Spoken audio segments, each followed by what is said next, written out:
नमस्कार, मैं कुसुम। आप देख रहे हैं खबर हर पर न्यूज। अब चलते हैं आज की कुछ खास खबरों की ओर। माधवगंज थाने के बाहर कांग्रेस और भाजपा के बीच हुए हंगामे के बीच टीआई को हटाने की मांग को लेकर कांग्रेस विधायक थाने के बाहर धरने पर बैठ गए। उनका आरोप था कि पुलिस व्यापारियों से वसूली करती है, जिसे कांग्रेस सहन नहीं करेगी। उन्होंने कहा कि हमने मामले की जांच के लिए कहा है। अधिकारियों ने भी भरोसा दिया है कि जब तक जांच होगी टीआई विनय शर्मा छुट्टी पर रहेंगे। माधवगंज थाने के बाहर कांग्रेस और भाजपा के बीच हुए हंगामे के बीच टीआई को हटाने की मांग को लेकर कांग्रेस विधायक थाने के बाहर धरने पर बैठ गए। उनका आरोप था कि पुलिस व्यापारियों से वसूली करते हैं, जिन्हें कांग्रेस सहन नहीं करेगी। उन्होंने कहा कि हमने मामले की जांच के लिए कहा है। अधिकारियों ने भी भरोसा दिया है कि जब तक जांच होगी टीआई विनय शर्मा छुट्टी पर ही रहेंगे। माधवगंज थाने के टीआई विनय शर्मा पर भाजपा की सह पर कांग्रेस समर्थित व्यापारियों को परेशान करने और अवैध वसूली करने के आरोप लगते हुए कांग्रेस ने आज जिला अध्यक्ष डॉक्टर देवेंद्र शर्मा के नेतृत्व में माधवगंज थाने का घेराव किया। घेराव के दौरान ग्वालियर पूर्व विधानसभा के विधायक सतीश सिंह सिकरवार भी थाने पहुंच गए। क्योंकि मौके पर भाजपा कार्यकर्ता भी पहुंच गए थे, इसलिए हंगामा बढ़ गया। दोनों तरफ से नारेबाजी होने लगी। कांग्रेस विधायक ने बहुत समझाने की कोशिश की, लेकिन मामला सुलझता नहीं देख वे खुद धरने पर बैठ गए। विधायक के धरने पर बैठने की सूचना पर पुलिस के वरिष्ठ अधिकारी भी माधवगंज थाने पहुंच गए। विधायक सतीश सिंह सिकरवार ने मामले की जांच करने और टीआई को थाने से हटाने के लिए जिला अध्यक्ष डॉक्टर देवेंद्र शर्मा के साथ एक आवेदन एडिशनल एसपी सत्येंद्र सिंह तोमर को दिया। आवेदन मिलते ही एडिशनल एसपी ने पूरे मामले की जांच सीएसपी लश्कर को सौंप दी है और जांच पूरी होने तक टीआई विनय शर्मा को छुट्टी पर भेज दिया।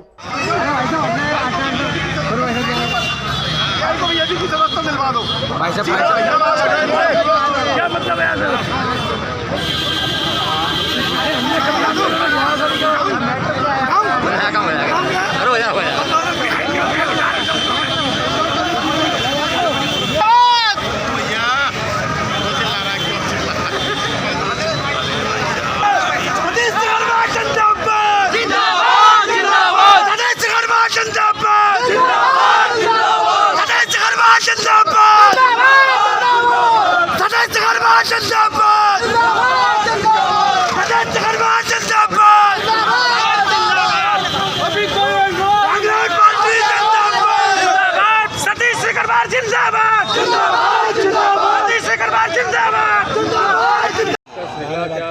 मामला था? धरने पर भी बैठे हुए थे कांग्रेस पर। नहीं, मामला ये है कि पुलिस व्यापारियों को प्रताड़ित करने का काम कर रही है। शहर में व्यापारियों से वसूली करने का काम कर रही है। जो काम गुंडे और अपराधी करते थे वो आज काम पुलिस कर रही है। इसका विरोध कांग्रेस पार्टी कर रही है। आज सुबह थाने में व्यापारियों के परिजनों को बंद कर दिया गया, उनसे पैसे की मांग की गई और उसका विरोध करने जब कांग्रेस पार्टी के हमारे जिलाध्यक्ष और पदाधिकारी जब यहाँ कार्यकर्ता आए तो टीआई द्वारा अवांछनीय तत्व ये स्मैकची और गुंडों को बुलाकर यहाँ संघर्ष कराने की कोशिश की गई और थाने में माहौल ख़राब करने की कोशिश की गई। इस प्रकार का कृत्य अगर पुलिस करेगी कि नेताओं को, समाज सेवियों को गुंडे अपराधियों से लड़ाने और झगड़ाने का काम थाने में करेगी, थाने में पिटवाने का काम करेगी, ये कृत्य अच्छा नहीं है। इस बात को लेकर हम सब लोग यहाँ धरने पे बैठे हुए हैं और यहाँ उनके खिलाफ़ माननीय जिलाध्यक्ष जी ने, हम सब ने आवेदन दिया है। इस पूरे प्रकरण की न्यायिक जांच की जाए और एसपी महोदय ने, एडिशनल एसपी महोदय ने आश्वासन दिया है कि इसकी सीएसपी साहब 2-3 दिन में जाँच करके देंगे और जो भी कार्रवाई होगी उस पर न्यायोचित कार्रवाई की जाएगी। तब तक इनको यहाँ से लीव पर भेजा जाएगा। क्या मामला रहा है? अब भी कुछ कांग्रेस कार्यकर्ता, जिलाध्यक्ष कांग्रेस और माननीय विधायक जी थे यहाँ पे, उन्होंने एक ज्ञापन दिया है, तो वो ज्ञापन जांच में लिया गया है। सीएसपी लश्कर श्री आत्माराम शर्मा जी उसकी जांच करेंगे और मामला सामने। विनय शर्मा जी को हटाने की मांग कर रहे थे? हाँ, उनका कहना था, तो क्योंकि मामला जांच में आवेदन लिया गया है, विनय शर्मा भी इस बात के लिए सहमत हैं हमारी जांच की जाए, हम जांच में सहयोग करेंगे बिल्कुल।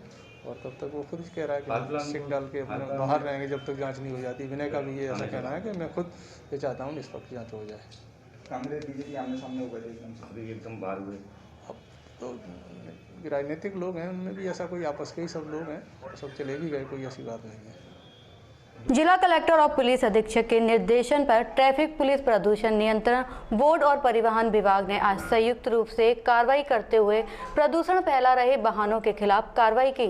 जिला कलेक्टर और पुलिस अधीक्षक के निर्देशन पर ट्रैफिक पुलिस प्रदूषण नियंत्रण बोर्ड और परिवहन विभाग ने आज संयुक्त रूप से कार्रवाई करते हुए प्रदूषण फैला रहे वाहनों के खिलाफ कार्रवाई की। डीएसपी नरेश अन्नौटिया ने बताया है कि उनकी मौजूदगी में 33 गाड़ियों को चेक किया गया, जिसमें से 13 गाड़ियां ऐसी मिली जो निर्धारित मानक से अधिक धुआं छोड़ रही थी और प्रदूषण फैला रही थी। इनके खिलाफ चालानी कार्रवाई की गई। वहीं इनकी फिटनेस भी खराब थी तो आरटीओ द्वारा फिटनेस निरस्त करने की कार्रवाई भी की जाएगी।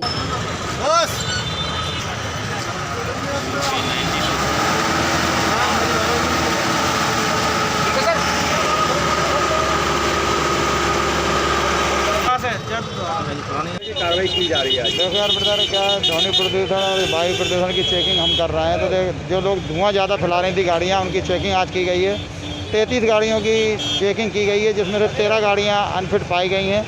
आरटीओ साहब ने उनकी लिस्ट बना ली है, वो उनकी फिटनेस भी निरस्त करेंगे और पॉल्यूशन का इनका चालान भी किया जाएगा। कितने चालान किया जा रहा है? 3000 रुपये गाड़ी पे चालान होता है पॉल्यूशन का। और आरटीओ साहब फिटनेस निरस्त करने की भी कार्रवाई करते हैं, क्योंकि ऐसी गाड़ियाँ कभी भी एक्सीडेंट हो सकती हैं, दुर्घटनाग्रस्त हो सकती हैं। तो ये जब इनकी फिटनेस सही हो जाएगी या ये सही हालत में चलने लायक हो जाएंगी, तब इनकी फिटनेस पुनः आरटीओ साहब द्वारा बनाई जाएगी। आईटी और ट्रैफिक की संयुक्त कार्रवाई है। आरटीओ, ट्रैफिक और पॉल्यूशन विभाग की संयुक्त कार्रवाई है। श्रीमान डीएम महोदय और एसपी साहब के निर्देश पे समय समय पर ये कार्रवाई चलती है और हम इसमें लगातार कार्रवाई कर रहे हैं। शहर के हजीरा थाना क्षेत्र के न्यू ग्रसिम बिहार कॉलोनी 4 शहर का नाका क्षेत्र में 2 और 3 जनवरी की दरमियानी रात घर में आलाप ताप रही महिला की आखिरकार मंगलवार की सुबह मौत हो गई। महिला के बेटे का पड़ोसियों से कुछ विवाद हुआ था, इस पर उन्होंने घर आकर फायरिंग भी की थी। यह गोली महिला को पेट में लगी थी। शहर के हजीरा थाना क्षेत्र में न्यू ग्रसिम बिहार कॉलोनी 4 शहर का नाका क्षेत्र में 2 और 3 जनवरी की दरमियानी रात घर में आलाप ताप रही महिला की आखिरकार मंगलवार सुबह मौत हो गई। महिला के बेटे का पड़ोसियों से कुछ विवाद हुआ था, इस पर उन्होंने घर आकर फायरिंग की। यह गोली महिला को पेट में लगी थी। इसके मामले में फरियादी पक्ष की शिकायत पर 4 आरोपियों के खिलाफ हत्या का मामला दर्ज किया गया है। महिला राजकुमारी राजपूत अपने घर में थी, तभी आरोपी धीरज राठौर, शुभम त्यागी और जयवान लोधी सहित एक अन्य ने आकर उनके यहां फायरिंग की थी। महिला का बेटा उस समय घर पर नहीं था, लेकिन बाद में वह घर पहुंचा और अपनी मां को इलाज के लिए अस्पताल में भर्ती कराया। रविवार को ही महिला राजकुमारी का अस्पताल में ऑपरेशन हुआ था। फरियादी पक्ष का आरोप है कि आरोपियों ने मामूली विवाद के चलते 2 दिन के भीतर युवक की हत्या की धमकी दी थी और उन्होंने तय समय पर घर आकर फायरिंग भी की, जिसका खामियाजा महिला को उठाना पड़ा। पुलिस ने संदेह के आधार पर फिलहाल 2 लोगों को गिरफ्तार किया है, जिनकी जांच की जा रही है। मामला ये है कि अभी 2-3 तारीख की दरमियानी रात को एक गोलीबारी हुई थी, जिसमें कि राजकुमारी किरार जो हैं वो घायल हो गई थी। एक गोली उनके पेट में लगी थी, जिसके इलाज के लिए हमने उनको यहाँ पर जीएच में भर्ती कराया था और इलाज के बाद उनका ऑपरेशन हुआ। ऑपरेशन के बाद 1-1.5 दिन बाद आज सुबह उनका निधन हो गया और उनका जीएच में हम मेडिकल परीक्षण और पीएम कराना। ये इनकी उम्र है 47 साल करीब और न्यू ग्रेसम बिहार हजीरा में रहने वाला। क्या आपसी विवाद था, किस कारण हुआ?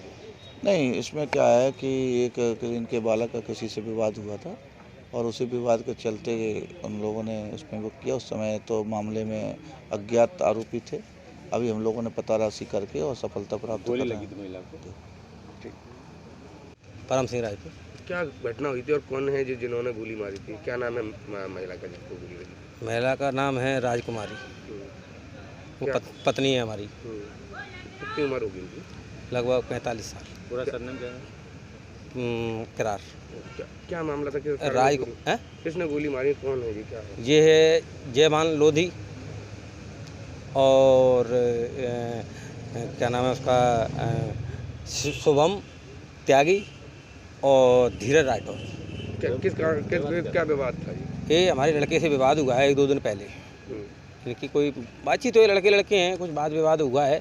करार ने ये कहा है लड़के से कि 2 दिन के अंदर तेरे को मार देंगे और नहीं तेरे घर में गोली चलाएंगे करके, ये कहा है इन्होंने। एक लड़का और था इनके साथ, उसका मेरे को भी नाम नहीं है। तो क्या घर पे गोली चलाएंगे? कोई परियार लड़का है। क्या कोई घटना कहाँ की है? ये घटना घर की है, मेरे घर की। कहाँ है खराब? न्यू गिरेशन बिहार, 4 शहर का नाका, हीरा गवालिया। क्या गोलियां उन्होंने घर पर आके चलाई थी? क्या घर पे आके चलाई? ठीक, हत्या हो गई।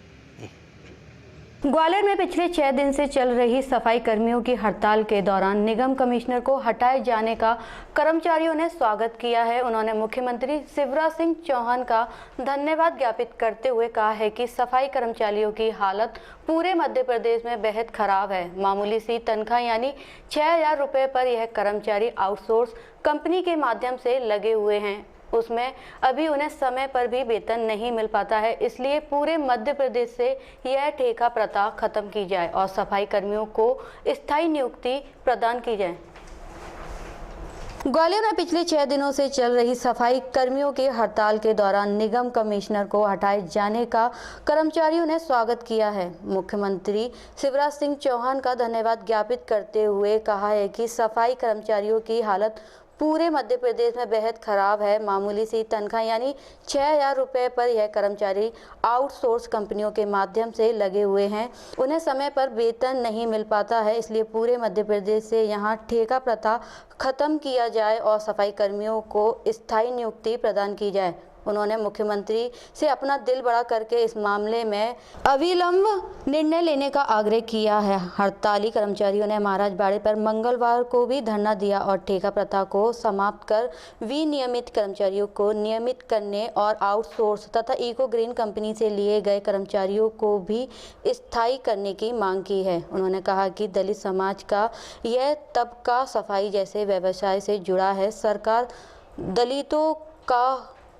दलितों का हितैषी होने का दावा करती है, लेकिन सरकार के नुमाइंदे उनकी बुनियादी समस्या से आंखें मूंदे रहते हैं। इसलिए सरकार को सफाई कर्मचारियों की समस्याओं पर विशेष ध्यान देने की जरूरत है। साथ ही अखिल भारतीय दलित संघर्ष मोर्चा ने कहा है कि जिला अध्यक्ष सुधीर डामोर पर गलत तरीके से FIR पर निगम कमिश्नर के इशारे पर दर्ज की गई थी, जबकि वह मौके पर थे ही नहीं।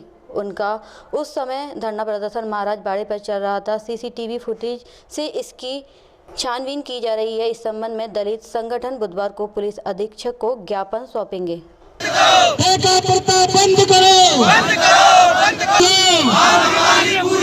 अभी तो ये अन्याय है, आगे और लड़ाई है। अभी तो ये अन्याय है, आगे और लड़ाई है। कर्मचारी एकता, हमारी मांगे पूरी करो, पूरी करो, पूरी करो। हमारी मांगे पूरी करो। ऑल इंडिया दलित एक्शन कमेटी जिंदाबाद, जिंदाबाद, जिंदाबाद। ऑल इंडिया दलित एक्शन कमेटी जिंदाबाद। कर्मचारी एकता जिंदाबाद, जिंदाबाद, जिंदाबाद। हमारी मांगे पूरी करो। क्या पूरा मामला है? ये मामला माधवन थाने का है। माधवन थाने में गंभीर सिंह यादव और अरविंद तोमर, ये 11/11 की घटना है। ये कौन है दोनों? ये ऐसा ही है। और गंभीर सिंह यादव पे चार्ज भी था उसी समय का। और 11/11 की घटना है। उसमें मेरे भतीजा लोकेंद्र उमरैया पुत्र हरिराम उमरैया पड़ोस में रहने वाले गौरव पटवार और पप्पन पटवार ने उनको मारपीट की और घर में घुस के मारपीट की। उसकी रिपोर्ट करने वो माधव थाने गए। माधव थाने से उसके लिए मेडिकल के लिए भेजा, लेकिन उसके बाद उसको आने के बाद उसको जातिगत धमकाया गया इन दोनों के द्वारा।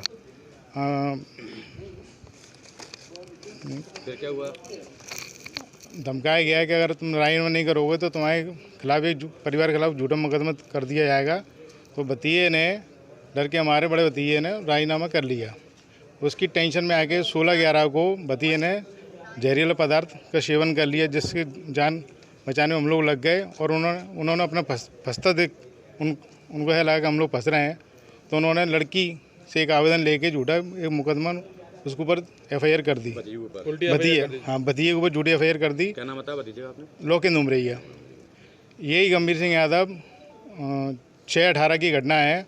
उस समय भी इन पर थाना माधोगंज का चार्ज था। उस समय भी उन्होंने मेरे भतीजों पर 3 FIR सीरियल से की थी, झूठी FIR। क्या लगता है कि लेन देन करते हैं पैसा होगा इसलिए ये दाव कर लेते हैं? नहीं, सेम बेर पैसे लेन देन के उससे मतलब ही नहीं उठता।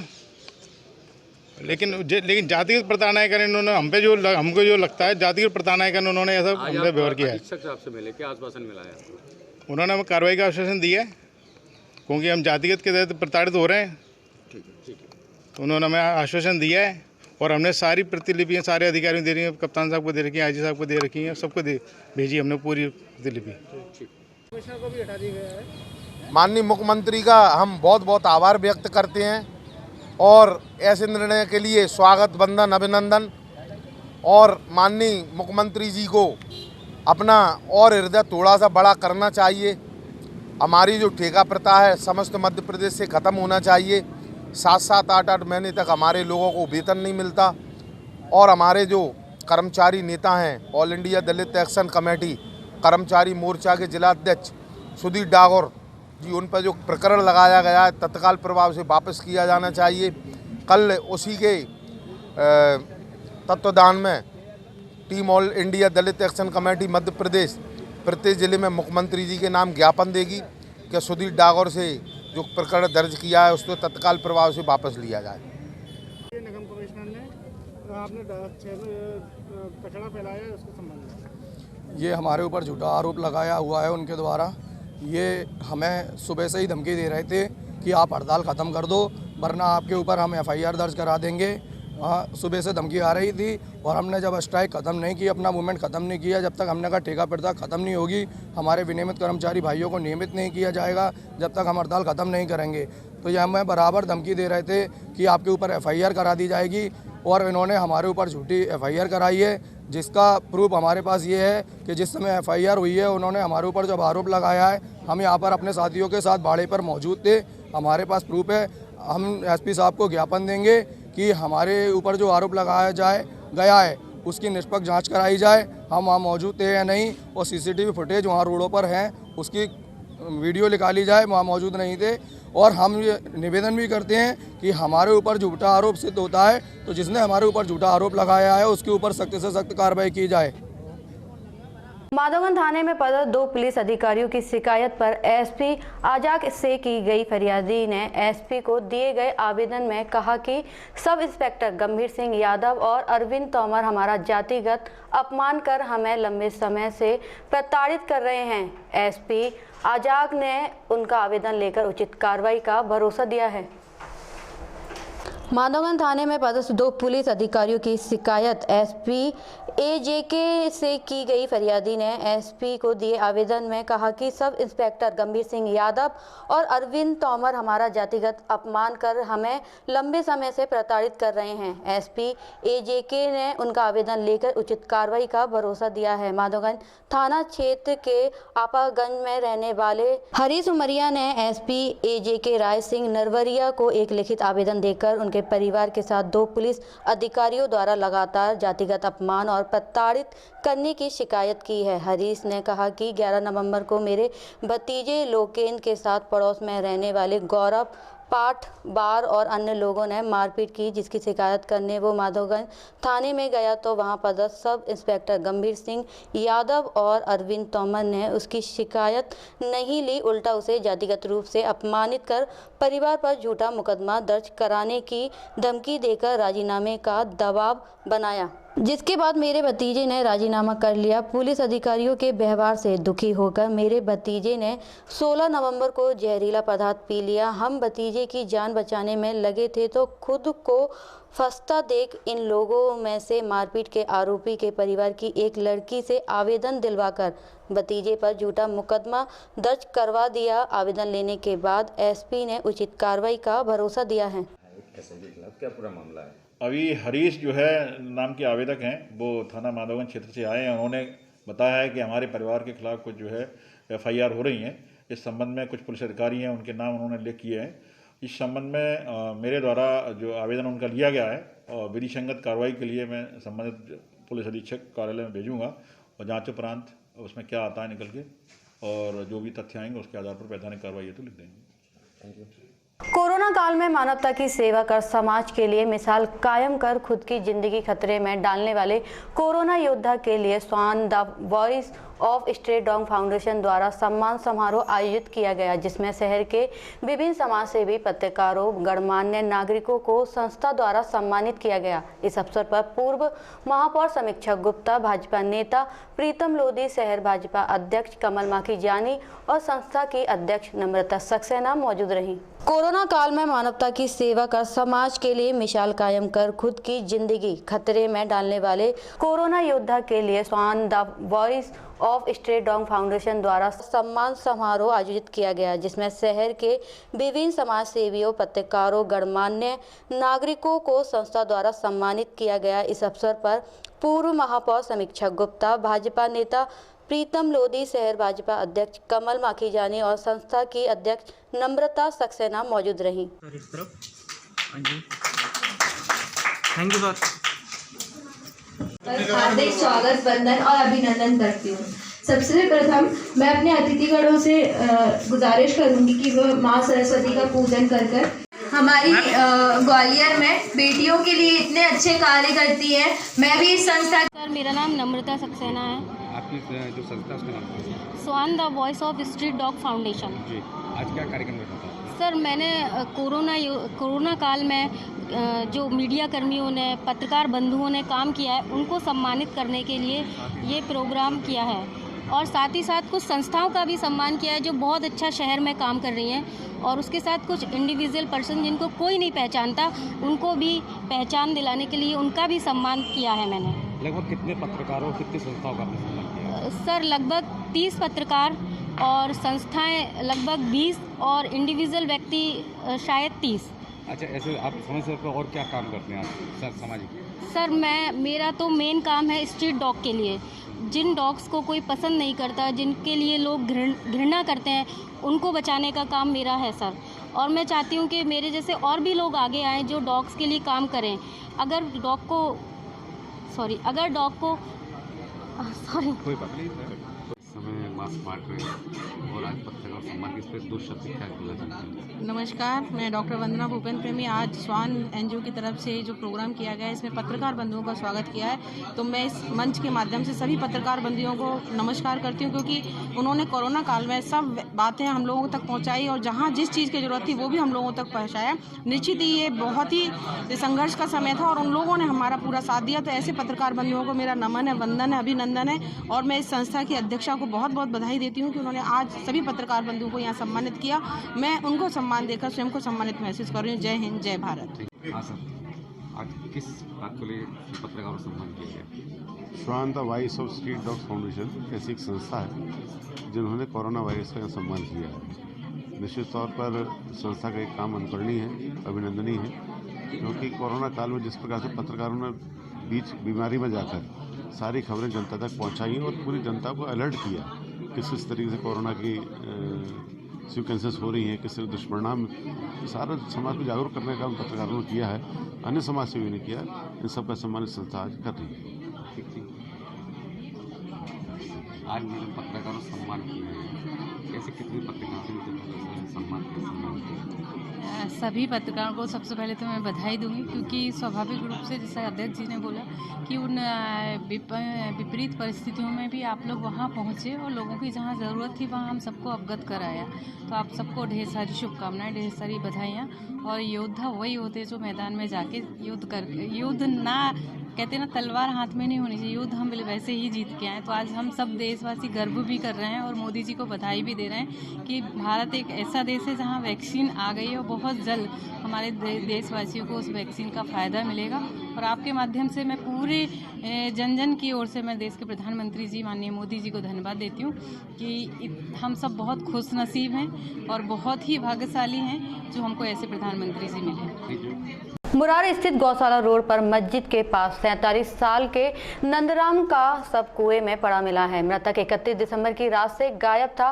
नंदराम के गायब होने के दूसरे दिन घर वालों ने मुरार थाने में गुमशुदगी की रिपोर्ट दर्ज कराई थी। कुएं में गुमशुदा का शव मिलने के बाद पुलिस ने पड़ताल शुरू कर दी है। मुरार स्थित गौशाला रोड पर मस्जिद के पास 47 साल के नंदराम का शव कुएं में पड़ा मिला है। मृतक 31 दिसंबर की रात से गायब था। नंदराम के गायब होने के दूसरे दिन घर वालों ने मुरार थाने में गुमशुदगी की रिपोर्ट दर्ज कराई थी। कुएं में गुमशुदा का शव मिलने के बाद पुलिस ने पड़ताल शुरू कर दी है। मृतक सब्जी बेचता था। गौशाला रोड पर मस्जिद के पास कुएं में एक व्यक्ति का शव उतरता हुआ क्षेत्र के लोगों ने देखा। कुएं में किसी व्यक्ति का शव पड़े होने की सूचना पर क्षेत्र में हड़कंप मच गया और लोग मौके पर जमा हो गए। पुलिस भी मौके पर पहुंच गई। इसी इलाके में रहने वाले नंदराम पुत्र बद्री प्रसाद बातम के स्वजन भी कुएं में किसी व्यक्ति के शव पड़े होने की सूचना मिलते ही मौके पर पहुंच गए। स्वजनों ने शव की पहचान 45 साल के नंदराम बाथम के रूप में की है। पुलिस ने क्षेत्र के लोगों की मदद से कुएं से शव को बाहर निकालकर पीएम के लिए डेड हाउस पहुंचाया। पुलिस ने बताया है कि 3-4 दिन से शव पानी में पड़ा रहने के कारण फूल गया है। पुलिस ने शुरुआती जाँच के बाद शव का डॉक्टर परीक्षण कराकर स्वजनों के सुपुर्द कर दिया है। स्वजनों का कहना है कि उन्हें नहीं पता नंदराम कैसे कुएं में गिर गए। 31 दिसंबर की रात को घर से निकले थे, उसके बाद घर नहीं लौटे। 1 जनवरी को गुमशुदगी मुरार थाने में दर्ज करा दी है। मृतक ठेले पर सब्जी बेचता था। डेड बॉडी मृत कुएं के अंदर मिली हुई है। किस व्यक्ति की है, कहाँ से मिली है? आज सवेरे सूचना प्राप्त हुई थी 100 डायल को कि एक कुएं में डेड बॉडी पड़ी है। तो वहाँ जाके सब इंस्पेक्टर पप्पू यादव और एफआई वगैरह गए। उन्होंने निकाल के देखा तो डेड बॉडी जो नंदलाल बाथम सन ऑफ बद्री बाथम निवासी जड़ेरुआ की निकली। इसको जो पीएम के लिए भेजा गया है। अभी कुछ सुराग मिला है कैसे? जो कुआं था वो खुला हुआ था तो उसमें डेड बॉडी मिली है। अब पीएम के बाद मालूम पड़ेगा क्या है क्या नहीं। 23 से 24 दिसंबर की रात में मुरैना गल्ला मंडी से चोरी हुए ट्रक के मामले में पुलिस ने कार्रवाई करते हुए आरोपियों को गिरफ्तार किया है। मुरैना गल्ला मंडी में 23 और 24 दिसंबर की रात में मुरैना गल्ला मंडी के पास एक ट्रक को चोरी कर लिया गया था। दरअसल यहाँ रहने वाले एक व्यक्ति ने अपना ट्रक यहाँ पर पार्क किया और सुबह देखा तो ट्रक यहाँ पर नहीं था, जिसकी वजह से इसकी शिकायत की गई। इस मामले को पुलिस ने गंभीरता से लिया। मुरैना पुलिस अधीक्षक के नेतृत्व में बनाए गए टीम द्वारा इसकी लगातार तफ्तीश की गई और पता चला कि एक व्यक्ति द्वारा ट्रक चोरी किया गया है और वह उसे काटने वाला है। जब तक वहां पुलिस पहुंची तो सिर्फ ट्रक के पार्ट्स मिले, तब तक ट्रक कट चुका था। हालांकि पुलिस ने इस मामले में आरोपियों को गिरफ्तार कर लिया है और इस मामले में अब अन्य कार्रवाई की जा रही है। इसी संबंध में एक पत्रकार वार्ता कर मुरैना पुलिस अधीक्षक अनुराग सुजानिया ने जानकारी दी। द्वारा रिपोर्ट की गई थी कि 23 और 24 दिसंबर की दरमियानी रात को गल्ला मंडी में उनका ट्रक खड़ा हुआ था, जो कि सुबह आने पे गायब मिला। तो उसी संदर्भ में हम तस्दीक कर रहे थे। तस्दीक करते करते जो संभावित लोग थे जो पुराने टाइम पे बंद हुए हैं, उनसे जब पूछताछ की गई और टेक्निकल एविडेंस कलेक्शन किया गया तो ये एक बड़े गिरोह का इसमें इन्वॉल्वमेंट सामने आया, जो इस तरीके से ट्रक को चुराते हैं और अपने जो इनके जो कबाड़ खाने हैं वहाँ पे जाके इसको काट लेते हैं।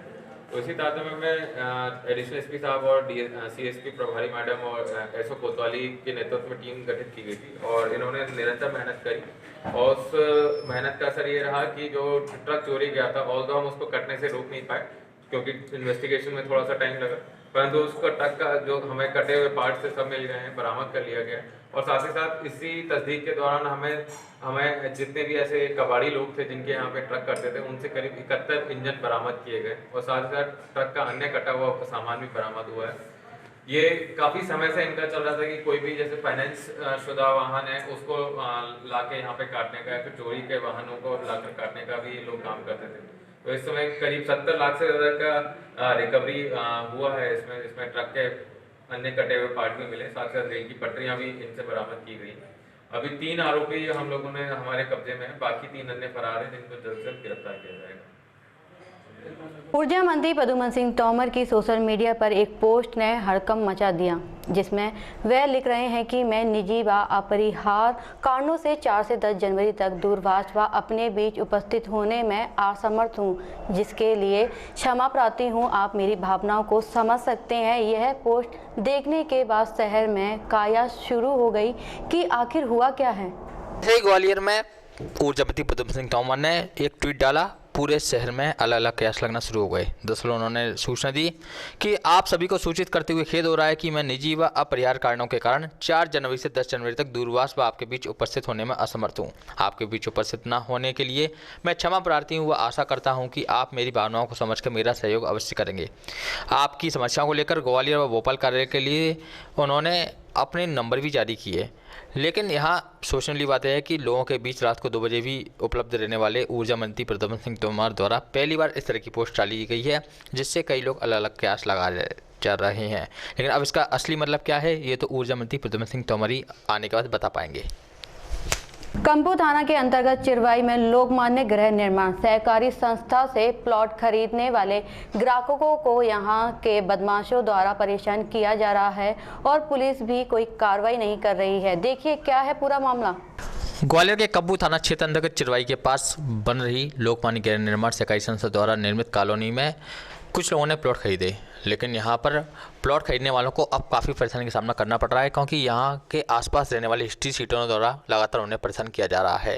दरअसल संस्था द्वारा सड़क और बाउंड्री वॉल तथा सीवर का विकास कार्य कराया गया, लेकिन उक्त भूमि पर 3 वर्षों से लोकेन सिंह गुर्जर, दौलत सिंह गुर्जर, प्रीतम सिंह गुर्जर, रामबरन गुर्जर, बिशंबर सिंह गुर्जर द्वारा कब्जा करने का असफल प्रयास किया जा रहा है। और इसी प्रयास के अंतर्गत इन लोगों ने 2 जनवरी की रात्रि में भूखंड की सड़क खोद दी और बाउंड्री वॉल भी तोड़ दी, जिससे लाखों रुपए का नुकसान हो गया। इस मामले में यहाँ के खरीदारों ने कंपू थाने में आवेदन दिया, लेकिन उसके बावजूद भी अब तक इस संबंध में कोई कार्रवाई नहीं की जा सकी है, जबकि इस मामले में लाखों रुपए का नुकसान हो चुका है और पुलिस इस मामले से बचती हुई दिख रही है। पुलिस केवल यही कह रही है कि वह इस मामले में दिखवाएगी जबकि यहाँ पर रहने वाले लोग काफ़ी परेशान हैं, क्योंकि उन्हें मालूम है कि ये लोग हिस्ट्री सीटर हैं और आगे भी जान से मारने की धमकी तक दे रहे हैं। अब ऐसे में देखना होगा कि क्या पुलिस कोई कार्रवाई करती है या फिर लोगों को परेशानी होना पड़ेगा। देखिए हमारी संवाददाता की यह खबर। नाम है आपका? अशोक सिंह नरवरिया। क्या समस्या आ रही है आपकी प्लॉट को लेकर, क्या पूरा वाक्य बताइए। अपना चिरवाई नागर प्लाट है, वहाँ पर लोकेन गुर्जर, दौलत कंसाना और बिशंबर और रामबरन के लगे हैं ये, और प्रीतम के ये आके पहले यहाँ काम नहीं करने देते और धौंस देते हैं कि आप यहाँ काम नहीं करोगे, हमको पैसे दो तो काम कर पाओगे। कितने पैसे डिमांड करते हैं? वो तो बहुत करते हैं। यहाँ तो हमारा जब वो बाहर जो रोड पे ज़मीन है ना, वो शासकीय है। 33-34 नंबर जो वहाँ के नंबर हैं वो शासकीय हैं। शासकीय में वो कहते हैं मेरी ज़मीन है। अभी क्या है, 200 बीघे ज़मीन पे प्रशासन ने रामबन की ज़मीन पे से कब्जा कराया था है। और ये क्या है, जैसे गोलीगुड़ा के नाके पे सब जगह इन्हें शासकीय ज़मीन बेची है। मेरी बात सुनिए, जो आपकी ज़मीन है वो शासकीय है क्या? नहीं, वो आपने खरीदी है, रजिस्ट्री है, आपने जो नजूल की एनओसी है और नामांतरण करवा लिया अपन ने, नंबर 1 में है पूरा। अच्छा, ये जो आपके संग ये हादसा हो रहा है, ये बनाने देंगे, लड़ाई झगड़े कर रहे हैं, इस संबंधित आपने शिकायत करी किसी को? शिकायत 2.5 साल से कर रहे हैं। किस को? एसपी साहब को, आईजी साहब को, एलएलसी साहब को, थाना प्रभारी को, सबको कर दी। फिर क्या अब उसका क्या रिजल्ट आया सामने? कुछ रिजल्ट नहीं आया। अभी ना रोड फोड़ गए वो। हाँ, आगे अधिकारी आपसे क्या कह रहे हैं ये बताएं पहले। अधिकारी जी कह रहे हैं देखते हैं बस। पिछले 2 साल से 2 साल से हाँ, बुलाता हूँ देखता हूँ, बुलाता हूँ देखता हूँ। किसी नेता का दबाव है क्या उन पे या आप पे या प्रशासन पे, कोई है जानकारी आपको? नहीं, ये पता नहीं है। अकेले ये बताते हैं कि किसी नेता का फोन आते हैं इनके पक्ष में। कौन है, नाम नहीं जानते उसका? नाम नहीं बताते, किसी मंत्री का फोन आता है। नाम नहीं जानते? नाम नहीं। चलिए आप बताइए, अब आप क्या चाहते हैं? हमारे साथ में ये जो घटना घट रही है, कभी कुछ हो सकता है, ये मार भी सकते हैं। ये क्या है, लोकेन गुर्जर है ना, ये जिला बदर है और जिला बदर है और जिला वो वहीं घूमता है। इसके हम पे फोटो भी हैं जो अपने साइड में आने के, वो भी इसका वीडियो है मेरे पास। हाँ, ये और आपको धमकाते हैं? धमकाते हैं। पैसों की डिमांड कई बार धमकाते हैं। वो कितने पैसे की डिमांड करते हैं? वो तो कहते हैं लाखों रुपए की करते हैं वो तो। आपकी ज़मीन कितनी टोटल? हमारी ज़मीन है 1200 स्क्वायर फुट का प्लाट है। एक 33 बाई 40 का पापा के नाम से है, एक हमारे ये भैया हैं, इनके नाम से इनका प्लाट है। टोटल कितनी है? हमारे हैं 10-12 प्लाट है वहाँ पर। टोटल ज़मीन कितनी है? स्क्वायर फीट में बताएं। स्क्वायर फुट ज़मीन होगी मेरी शायद 7-8 हज़ार स्क्वायर फुट। 7 हज़ार। इटावा जनपद में वाहन चोरों के विरुद्ध वरिष्ठ पुलिस अधीक्षक इटावा आकाश तोमर द्वारा चलाए जा रहे अभियान के क्रम में एवं अपर पुलिस अधीक्षक नगर इटावा के मार्गदर्शन तथा क्षेत्र अधिकारी नगर के कुशल नेतृत्व में थाना फ्रेंड्स कॉलोनी पुलिस द्वारा मोटरसाइकिल गिरोह के 5 सदस्यों को चोरी की मोटरसाइकिलों की फर्जी तरीके से नंबर प्लेट बदलकर बिक्री करने वाले 5 अभियुक्तों को 7 मोटरसाइकिल मास्टर चाबी सहित गिरफ्तार किया गया है। 4-5 जनवरी की रात्रि में थाना फ्रेंड्स कॉलोनी पुलिस द्वारा वरिष्ठ पुलिस अधीक्षक इटावा के निर्देशानुसार थाना क्षेत्र में विवरणशील रहकर संदिग्ध वाहनों की चेकिंग की जा रही थी। इसी क्रम में पुलिस टीम ने NH2 पुल के नीचे फरुखाबाद रोड पर चेकिंग कर रही थी। तभी पुलिस टीम को मुख्य द्वारा सूचना दी गई कि दत्तावली नहर पुल की तरफ से 3 मोटरसाइकिल पर कुछ सवार व्यक्ति आ रहे हैं जिनके पास चोरी की मोटरसाइकिलें हैं। सूचना के आधार पर पुलिस टीम द्वारा तत्काल मुखबिर के स्थान पर पहुंचकर चेकिंग बैरियर लगाकर सघनता से चेकिंग की जाने लगी। तभी दत्तावली नहर पुल की तरफ से कुछ मोटरसाइकिल आती हुई दिखाई दी, जिन्हें पुलिस टीम द्वारा टॉर्च की रोशनी दिखाकर रोकने का प्रयास किया गया, लेकिन यहां से मोटरसाइकिल वाले भाग निकले। इस मामले में पुलिस ने 4 मोटरसाइकिलों को पचावली गोरापुर सड़क के किनारे बने खाली गोदाम में छिपाकर रखे हुए से भी गिरफ्तार किया है। इस मामले में 5 लोगों को गिरफ्तार किया गया है। साथ ही इनके पास से कुछ मोटरसाइकिलें भी चोरी की बरामद की गई हैं। इटावा से हमारे संवाददाता अभिनंदन जन की खबर। ये कल रात में पुलिस अधीक्षक महोदय के निर्देशन में चेकिंग लगाई गई थी, जिसमें एक मोटरसाइकिल सवार 2 लड़के थे। उन्होंने मतलब जैसे ही उनको रोकने का प्रयास किया गया वो मोड़ के भागने लगे। इस पर पुलिस को शक हुआ, घेराबंदी करके उन्हें पकड़ा गया और उनसे कड़ाई से पूछताछ की गई। तो उसमें ये पता चला कि इनके ये 5 लोग हैं जो गैंग बनाकर चोरी करते हैं किसी भी मोटरसाइकिल को और उसको बेचने तक का कार्य किया जाता है। इसमें 2 लड़के जसवंत नगर क्षेत्र के और 2 बड़पुरा क्षेत्र के और एक ये पछाया गांव क्षेत्र के, और इनके ऊपर मुकदमा लिख के कार्रवाई की जा रही है। इनसे 7 मोटरसाइकिल बरामद हुई है और बाकी इनके ऊपर अन्य कार्रवाई गैंगस्टर की वो भी की जा रही है। इनके और भी सदस्य गैंग के फरार हैं, कुछ उन्होंने बताया। इसमें 5 लोग जो अभी प्रथम दृष्टया जो मामला है उसमें 5 लोग हैं और आगे विवेचना के दौरान जो भी और तथ्य सामने आएंगे उस पर कार्रवाई की जाएगी। अभी 5 लोगों को हिरासत में लेकर जेल भेजा जाता है। अब होगी आपसे अगले बुलेटिन में मुलाकात। तब तक के लिए बने रहिए खबर हर्पल न्यूज के साथ।